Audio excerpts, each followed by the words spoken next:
Hello everyone and welcome to Neat Buddy. If you have been following our daily MCQ series till now, then you would be knowing what we are doing here right now. I'm providing you with 15 MCQs in jumbled format from all of the chapters of class 11th and class 12th NCERT biology so that you are able to crack the upcoming NEET exam with confidence by practicing these little extra MCQs over other students. So without wasting much time, let's get started with 15 MCQs for today. Question number 1. The secretory phase in human menstrual cycle is also called follicular phase, lasting for about 6 days, luteal phase and lasts for about 13 days, follicular phase and lasts for about 13 days, luteal phase and lasts for about 6 days. Secretory phase in human menstrual cycle is also called.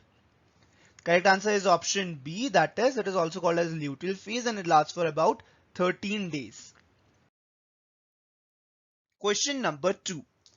Polysome is formed by ribosomes attached to each other in a linear arrangement, several ribosomes attached to a single mRNA, many ribosomes attached to a strand of endoplasmic reticulum, a ribosome with several subunits. Polysome is formed by. The correct answer is option B, by several ribosomes attached to a single mRNA. Question number 3. Ringworms in humans is caused by bacteria, fungi, nematode, viruses. Ringworm in humans is caused by. Correct answer is option 2, that is fungus. Remember guys, don't confuse ringworm with nematodes, okay? Ringworm is the name given to the lesion, not the organism. Ringworm is the lesion which is caused by fungus, right? There are 3 such funguses which causes the ringworm. The names are given in the NCERT, find them out. Question number 4. Main objective of production or use of herbicide-resistant GM crops is to reduce herbicide accumulation in food articles for health safety, eliminate weeds from the field without use of manual labor, eliminate weeds from the field without use of herbicides, encourage eco-friendly herbicides. The correct answer is option 2, to eliminate weeds from the field without use of manual labor. Now the point to understand here is, what does herbicide resistant GM crop means? Herbicide resistant GM crops means that the crop that you will cultivate now would be resistant to herbicides. However, the weeds that would grow over there won't be resistant to herbicide. So now if you spray herbicide in your field, entire field, your crops being resistant to herbicide won't get affected, but the weeds will get eliminated. Earlier what used to happen, the herbicides used to damage the crop as well. Hence the weeds needed to be removed manually. Now with the occurrence of the resistant GM crops, now once we have developed the resistant GM crops, we can use herbicide which are not affecting the GM crop, since the GM crop is resistant to the herbicide, but at the same time the weeds get eliminated because they are not resistant to herbicide. Question number 5. The wings of bird and wings of an insect are homologous structures and represent convergent evolution, homologous structures and represent a divergent evolution, analogous structures and represent a convergent evolution, phylogenetic structures and represent a divergent evolution. The correct answer is option 3. They are example of analogous structures and they represent convergent evolution. Question number 6. Which of the following structures are not found in prokaryotic cell?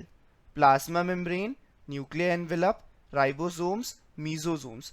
Which of the following organelles are not found in prokaryotic cell? Correct answer is option B, that is nuclear envelope. Question number 7. Ascaris is characterized by option A, presence of true coelom and metamerism, option B, presence of true coelom but absence of metamerism, option C, presence of neither true coelom nor metamerism, option D, presence of true coelom but absence of metamerism. The correct answer is option C, that is it neither has true coelom nor it has metameric segmentation. Question number 8. The two subunits of ribosomes remain united at a critical ion level of calcium, copper, manganese, magnesium. Correct answer is option D, that is magnesium ion. Question number 9. An example of endomycorrhizae is glomus, agaricus, rhizobium, nostoc. Endomycorrhizae. Correct answer is option A, glomus. Question number 10. Heartwood differs from sapwood in presence of rays and fibers, absence of vessels and parenchyma, having dead and non-conducting elements, being susceptible to pests and pathogens.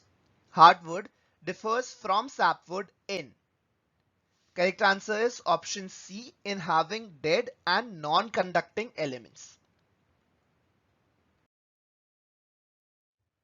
Question number 11. The second maturation division of the mammalian ovum occurs shortly after ovulation, before the ovum makes entry into the fallopian tube, until after the ovum has been penetrated by a sperm, until the nucleus of sperm has fused with that of ovum in Graafian follicle following first maturation division. When does the second maturation division of mammalian ovum occurs? Correct answer is option B, until the ovum has been penetrated by a sperm. Question number 12. Gel electrophoresis is used for isolation of DNA molecule, cutting of DNA into fragments, separation of DNA fragments according to their size, construction of recombinant DNA by joining with cloning vectors. Gel electrophoresis is used for. Correct answer is option C, for the separation of DNA fragments according to their size. Question number 13. Breeding of crops with high levels of minerals, vitamins and proteins is called somatic hybridization, biofortification, biomagnification or micropropagation. The correct answer is biofortification. Question number 14. Animal cell differs from plant cell in possessing vacuoles, centrosomes, plastids, mitochondria. The correct answer is option B, centrosomes. Question number 15. Biological treatment of water pollution is done with the help of fungi, lichen, phytoplanktons or none of these. The correct answer is option C, that is phytoplanktons. So those are the 15 MCQs for today. I'll see you guys again in my next video. Till then, all the best and keep working hard. Do like and share this video if you find it helpful, and if you're new out there, don't forget to subscribe to our channel. Thank you guys for watching. Bye bye.